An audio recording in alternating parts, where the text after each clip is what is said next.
పార్వతీపురం మన్యం జిల్లా సాలూరు మండలం సాలూరు పట్టణం పరిధిలో ఒక గుడ్డు ఆమ్లెట్ ఈరోజు ప్రాణాలు తీసిందని వస్తున్నటువంటి కథనాలపై ఈరోజు ఆర్టీవీ గ్రౌండ్ రిపోర్ట్కి అయితే వచ్చింది. ఈ గ్రౌండ్ రిపోర్ట్లో దీనికి సంబంధించినటువంటి వాస్తవమైన అసలు ఏం జరిగింది వాళ్ళ మాటలోనే తెలుసుకునే ప్రయత్నం చేద్దాం.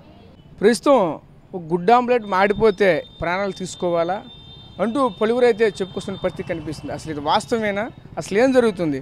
ప్రస్తుతం మన సాలూరు పట్టణ పరిధిలో ఉన్నటువంటి ఎరుగుల వారి వీధిలో ప్రస్తుతం అయితే ఉన్నాం. ఏదైతే ఆ మృతుడు శేఖర్ ఎవరైతే ఉన్నారో ఇంటి వద్ద అయితే ప్రస్తుతం అయితే ఉన్నాం. మన ప్రస్తుతం అయితే చూడవచ్చు. ఆ ఇంటి వద్ద ఉన్నటువంటి వీడంతా కూడా ఒకటే చెప్పుకొస్తున్నారు. ఎందుకంటే ఎవరు కూడా మాట్లాడక కూడా ఎవరు కూడా ఇష్టపడినటువంటి పరిస్థితి. ఎందుకంటే ఆర్థికంగా పూర్తిగా కుదలైపోయినటువంటి పరిస్థితి. ఆర్థిక ఇబ్బందులే ఈరోజు శేఖర్ ప్రాణాలు తీసాయి అంటూ కూడా ఈరోజు ఇక్కడ ఉన్నటువంటి స్థానికులు కూడా చెప్తున్నారు. అదేవిధంగా మరొకవైపు ఆ ఇంటికాడకు సంబంధించినటువంటి ఎవరైతే తల్లిదండ్రులు కావచ్చు, ఆ భార్య పిల్లలు కావచ్చు, వీళ్ళంతా కూడా పూర్తిగా శోక సముద్రంలో మునిగిపోయినటువంటి పరిస్థితి. ఎందుకంటే ఇంటికి పెద్ద దిక్కుగా ఉన్నటువంటి శేఖర్నే ఈరోజు పూర్తిగా తిరిగిరాని లోకానికి వెళ్ళిపోవడంతో ఆ ఇంటికాడ అంతా కూడా పూర్తిగా శోక సముద్రంలో మునిగిపోయినటువంటి పరిస్థితి మనకు కనిపిస్తున్నాయి. ఎవరు కూడా ముందుకొచ్చి మాట్లాడినటువంటి పరిస్థితులు కూడా ఏర్పడుతున్నాయి. ఎందుకంటే ఈరోజు పూర్తిగా ఇంటికి పెద్ద దిగ్గా ఉన్నటువంటి శేఖరే ఎవరికి తెలియకుండా అయితే ఒక నిర్మానుష్యమైన ప్రాంతానికి వెళ్ళి పాయిజన్ తీసుకున్నాడంటే దీనిపైన ఎవరు కూడా ఏం చెప్పాలో తోచినటువంటి పరిస్థితి. అదేవిధంగా ముఖ్యంగా చూసుకుంటే ఆ శేఖర్ కూడా చాలా మంచివారు, వ్యక్తిగతంగా కూడా చాలా మంచి వ్యక్తి. ఎక్కడ కూడా ఎటువంటి గొడవలు కూడా పన్నబెట్టి, ఎందుకంటే ఇంట్లో కూడా ఎటువంటి కలహాలు కూడా ఎప్పుడు కూడా లేవు. ఈరోజు కేవలంగా ఈ గుడ్ ఆమ్లెట్ ఎంత పని చేసిందంటే ఇక్కడ మేము కూడా నమ్మలేకపోతున్నాం. అదైతే కాదు అంటూ కూడా మరొకపోతే మాత్రం ఇక్కడ ఉన్నటువంటి వాళ్ళు కూడా చెప్పుకొస్తున్నటువంటి పరిస్థితులు కూడా మనకైతే కనిపిస్తున్నాయి. అలాగే కొంతమంది స్థానికులు అయితే ఉన్నారు, వీళ్ళకి కూడా అడిగి తెలుసుకునే ప్రయత్నం చేద్దాం. చెప్పండి పెద్ద రాజశేఖర్ ఎలా ఉండేవాళ్ళు ఏంటి మీతో కలిసి? మంచోడు, చాలా మంచోడు. ఏ అసనం గట్టేటి లేదు. అనవసరంగా చచ్చిపోయాడు పౌరుషం వలన, చిన్న విషయం వలన చచ్చిపోయాడు సార్. మీరు ఆ గుడ్డట్టు వలన గుడ్డట్టు మాడిపోయింది అని చెప్పి ఇద్దరు మూడు పిల్లలకు అది వాస్తవమైన కాదని చెప్తున్నారు. ఇప్పుడు ఇంటికి వెళ్ళాము, గుడ్డట్టు అయితే కాదని చెప్తున్నారు. వాళ్ళు కూడా ఆర్థిక ఇబ్బందులు, మాకు చాలా ఇబ్బందులు ఉన్నాయి అని చెప్తున్నారు. ఇంట్లోనే గొడవలు వస్తాయి సార్. ఏదో చిన్న గొడవలు ఉంటాయి. ఏదైనా కన్నారెంటి దగ్గర అత్తారెంటి దగ్గర ఏదో చిన్న గొడవలు వస్తాయి. ఆ గొడవల మీద ఏదో మీరు ఆ ఇద్దరు మూడు మేము పెద్దలు మేము ఒక గంట ఉంటే మేము అడుగుతాము. అడిగేసి మీ అత్తోరికి వాళ్ళకి సమాధానం చెప్తాం. ఆ తర్వాత మీ కన్నూరికి సమాధానం చెప్తాం. చెప్పేసి మీరుని అమ్మగారి ఇంటి దాటైనా అత్తగారి ఇంటి దాటైనా ఏ గొడవలు వచ్చినా సమస్య తీర్చేసి మీకు ఏరేగా ఒక దాంట్లో మీరు వేరేగా బ్రతుకున్నట్లు చేస్తామని చెప్పాం సార్. చెప్పాం, కానీ ఆ డిసైడ్ తీసుకుంటాడని మాకు కూడా తెలియలేదు. కాకపోతే 12 గంటలప్పుడు ఆ మాట చెప్పాం. 1 గంట 2, 3 అయ్యేసరికి మేము చేస్తామన్నాం. ఈలోగా డిసైడ్ అయిపోయింది. ఇది ఆ పౌరుషం ఇంకా అలాగ చేసుకున్నాడు. మరి ఇంకేటి మరి మనం ఏటి చెప్పలేం. మరి ఏటి చేస్తాం? మేము పెద్దలమైనా మేము ఇంకేటి చేయలేకపోన్నాం. మరి ఇంకా మాకు ఆ తర్వాత తెలిసింది, అయ్యో ఏం పని చేసుకున్నట్రా అని చెప్పి అనుకున్నాం సార్. మరి ఆ తల్లి అత్త చెప్తున్నారు, చిన్న బాబు ఉన్నారు, ఆ బాబుకు కూడా చెప్పుకునేటువంటి వ్యాధి ఒకటే బాధిస్తుంది. ప్రతి నెల కూడా ఖర్చులు కూడా విపరీతమైన వైద్యం ఖర్చులు కూడా జరుగుతున్నాయి. ఇది కూడా ఇందులో భాగంగానే ఉంది. ఆర్థిక సమస్యల వల్ల ఈరోజు ప్రాణాలు కోల్పోయేటువంటి ఇంటికాడ వాళ్ళు కూడా చెప్పుకొస్తున్నటువంటి పరిస్థితులు కనిపిస్తున్నాయి. ఈ మరోవైపు చూసుకుంటే ఆ తండ్రి కూడా ఒక శోక సముద్రం ములిపి అల్లాడిపోతున్న పరిస్థితి కనిపిస్తుంది. ఎందుకంటే మెంటల్గా కూడా కొంచెం డిజేబుల్ అయిపోయినటువంటి పరిస్థితులు కూడా ఒక కొడుకు కదా సార్. మరే ఒక కొడుకు పోయాడంటే చాలా బాధ అనిపిస్తుంది కదా. అందుకోసం ఆ షార్ట్ వలన కొంచెం చాలా బాధాకరంగా ఉందని చెప్పి పాపం తేరుకోలేకపోతున్నారు సార్. మీరు ఇంకా అది అందుకోసం. అంటే ఏ విధంగా ఉండేవాళ్ళు? అంటే ఇంతకు మునుపు అతను ఎక్కడ చేసేవాళ్ళు? శేఖరు ఎక్కడో బయట ఎక్కడో పని చేసుకునే వాళ్ళని చెప్తున్నారు. ఆర్థికంగా అంత దేని పరిస్థితులు ఉండేవాళ్ళు? ఉడితే చేసుకుంటాడు సార్. అది ఎరకలు ఉడితే చక్రంగా బతికాడు. ఇద్దరు పిల్లలు కూడా ఏ గొడవలు ఇస్తారు, ఏ గొడవలు లేవు. చక్కగా ఏ వ్యసనం లేదు. మంచి కుర్రోడే.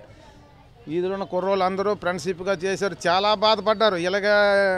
ఇలాగా నిర్ణయం తీసుకుంటాడని ఎవరూ అనుకోలేదు సార్. ఇంకా మరి అందుకోసం చాలా బాధాకరంగా ఉంది మాకు అందరికి కూడా.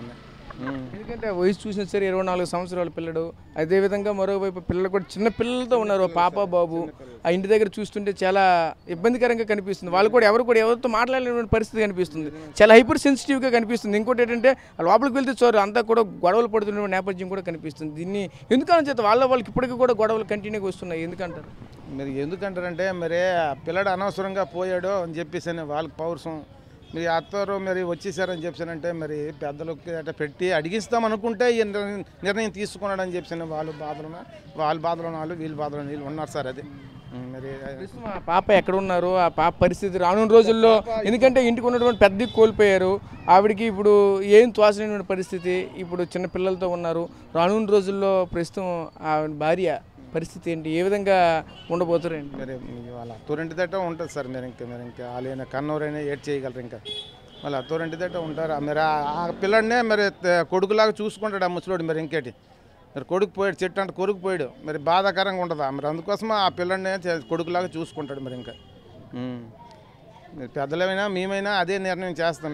మరి ఆ పిల్లడినైనా కొడుకులా చూసుకో, చక్కగా మీరు ఏడ్ చేస్తాం, చెట్టు అంత కొడుకు పోయాడు, ఆడే కొడుకు మళ్ళీ నీకు ఆడే తలగర్ర పెడతాడని చెప్పేసి మేము కూడా అదే నిర్ణయం చెప్పాం వాళ్ళకి. బాధపడకంటానైనా మీరు ఏడ్ చేస్తాం, అయిపోయింది అలా నిర్ణయం తీసుకుంటాడని మేము ఎవరూ అనుకోలేదు. మరి అదే అందుకోసమనే ఫోన్లే అని చెప్పేసి కొంచెం బాధపరిచి మన 3 రోజులు చేసినప్పుడు అక్కడికి తీసుకెళ్ళి అలా ఏదో పెండ మీద పెట్టించి తీసుకొచ్చేస్తారు. చాలా బాధలో ఉంది, మాకు కూడా చాలా బాధగా అనిపిస్తుంది. అది సడన్గా ఎంత నిర్ణయం తీసుకుంటాడు, ఎంత పౌరుషం ఉందని చెప్పేసి మరి మా కూడా అనుకోలేదు. మేము అడిగి ఏదో వాళ్ళకి సమర్థించేసి ఆ పిల్లని తీసుకెళ్ళి, కాకపోతే అమ్మగారింటి దటైనా అత్తగారింటి దటైనా వాళ్ళు ఉండను అని చెప్పేసి వాళ్ళకి ఇష్టం లేకపోతే ఇంకా వేరే ఇల్లు తీసుకొని అక్కడ ఉండండి, చక్కగా మీ పిల్లలు మీరు చూసుకోండి. మీకు ఏదో అప్పులు గిప్పులు ఏటి లేవు కదా, మీకు పెద్ద ఇదేటి ఎందుకు అని చెప్పేసి సమర్థించాలనుకున్నాం.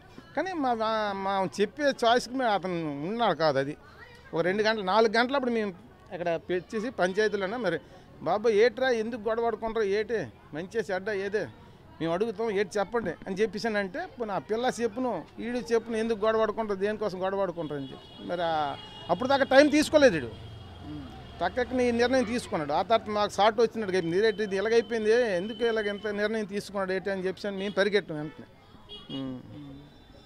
హాస్పిటల్కి వెళ్ళేసరికి మీరు చచ్చిపోయాడు అని చెప్పారు డాక్టర్ గారు. అది అంటే పాయిజన్ తీసుకున్నాడా, అంతకుముందు ఇక్కడ ఏదైనా తీసుకుని అక్కడ వరకు వెళ్ళాడు? ఏమో సార్ మరి తెలియదు, మరి మనకు అంతవరకు మరి ఇంకా తెలియదు. మరి ఇంకా అక్కడ ఉన్నారు హాస్పిటల్లో అనేసరికి మేము పెద్దలు మేమందరం వెంటనే వెళ్దామని చెప్పేసి మేము వెళ్తే అంతలో కుర్రోళ్ళు అందరూ పరిగెట్టి వాడికి హాస్పిటల్లో జాయిన్ చేశాడు. కానీ మరి అప్పటికి ఏటి అయిందో మరి తెలియదు. ప్రాణం పోయింది, చచ్చిపోయాడు అని చెప్పి అన్నారు అంతే. సో చూసాం కదా, ఈ గ్రామానికి అదే ఈ వాళ్ళ కాలనీకి సంబంధించినటువంటి పెద్దలు కూడా ఒకటే చెప్తున్నారు, అసలు ఇటువంటి ఇంతటి సెన్సిటివ్గా ఉంటాడు అనుకోలేదు, ఈ విధంగా అవుతాడు అనుకోలేదు. ఎందుకంటే చిన్న ఇష్యూస్కే ఎంత పెద్ద గొడవ చేసుకుని ఈ విధంగా పూర్తిగా తిరిగిరాని లోకానికే వెళ్ళిపోతాడని అయితే మాత్రం మేమైతే అనుకోలేదంటూ కూడా ఈ యొక్క స్థానికులు కూడా చెప్పుకొస్తున్న నేపథ్యం కనిపిస్తుంది. ఇంటికాడ చూస్తే పూర్తిగా ఆ యొక్క పరిస్థితి అంతా కూడా అగమ్య గోచరంగా కనిపిస్తున్నటువంటి పరిస్థితులు కూడా కనిపిస్తున్నాయి. ఎందుకంటే చిన్న పిల్లలతో ఉన్నారు, చిన్న పిల్లలు అలాగే ఏమీ తెలియనటువంటి ఒక అమ్మ నాన్నలు కూడా ఏం తెలియదు, ఒక ముసలి వాళ్ళకు కూడా ఏజ్డ్ పర్సన్స్ ఇప్పుడు ఏం చేయాలో వాళ్ళకు కూడా తోసినటువంటి పరిస్థితి. ఒక ఎటు చూసినా సరే ఒక తన భార్య మాత్రమే కనిపిస్తుంది, ఆ భార్య చిన్న పిల్లలతో మాత్రం ఉన్నారు.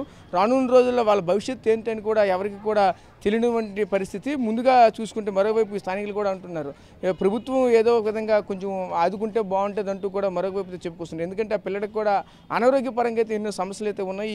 దీని కారణంగా ఏదో ఒక విధంగా అయితే మా యొక్క కుటుంబాన్ని ఆదుకోండి అంటూ కూడా మరొక అయితే మాత్రం చెప్పుకొస్తున్న నేపథ్యం కూడా కనిపిస్తుంది. తెలుగులో ఫాస్టెస్ట్ న్యూస్ ఇప్పుడు కొత్త అవతారంలో 5 సెకండ్లోనే పూర్తి వార్తా సమాచారం మీ చేతిలో.